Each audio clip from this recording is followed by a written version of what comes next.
Hello students, welcome to DSS online classes. Today we will reading practice of the history chapter 6, that is colonialism and the city, and find out some difficult words and their meaning. So let's start the reading. And our first topic is what happened to cities under colonial rule. You have seen how life in the countryside changed after the establishment of British power. What happened to the cities during the same period? The answer will depend on the kind of town or city we are discussing. The history of a temple town like Madurai will not be the same as that of a manufacturing town like Decca, or a port like Surat, or towns that simultaneously served many different functions.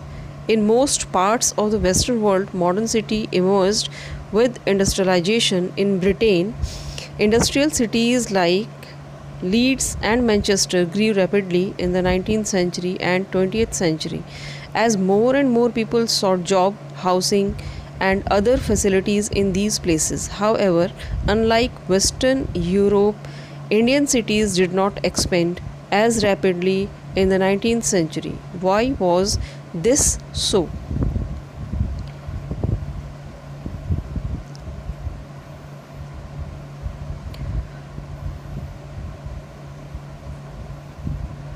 In the late 18th century, Calcutta, Bombay, and Madras rose in importance as presidency cities. They became the center of British power in the different regions of India. At the same time, a host of smaller cities declined. Many towns manufacturing specialized goods declined due to drop in the demand for what they produced. Old trading centers and ports could not survive when the flow of trade moved to new centers. Similarly, early centers of regional power collapsed when local rulers were defeated by the British and new centers of administration emerged. This process is often described as de-urbanization. Cities such as Machilipatnam, Surat, and Sri Nangapatnam were de-urbanized during the 19th century. By the early 20th century, only 11% of Indians were living in cities. The historic imperial city of Delhi became a dusty provincial town in the 19th century before it was rebuilt as the capital of British India after 1912. Let us look at the story of Delhi to see what happened to it under colonial rule. How many Delhis before New Delhi? You know Delhi as the capital of modern India. Did you also know that it has been a capital for more than 1000 years, although with some gaps? As many as 14 capital cities were founded in a small area of about 60 square miles on the left bank of river Jamuna.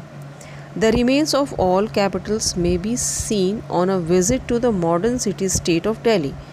Of these, the most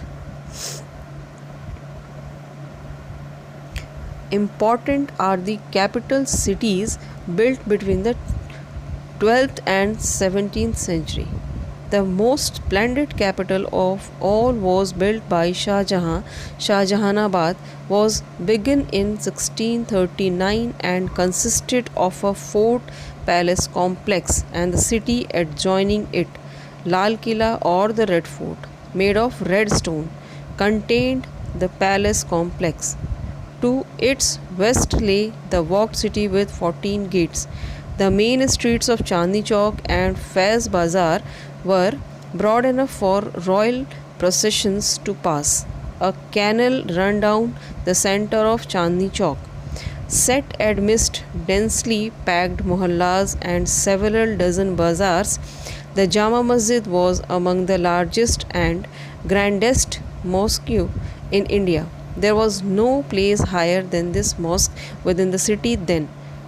Delhi during Shah Jahan's time was also an important center of Sufi culture. It had several dargahs, khanqahs, and eidgahs, open square, winding lane, quiet Kal Disak, and water channels were the pride of Delhi's residents. No wonder the poet Mir Taki Mir said that streets of Delhi are not mere streets, they are like the album of a painter's.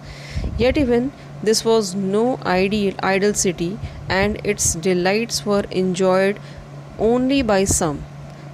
There were sharp divisions between rich and poor. Havelis or mansions were interspread with the far more numerous mud houses of the poor. The colorful word of poetry and dance was usually enjoyed only by men.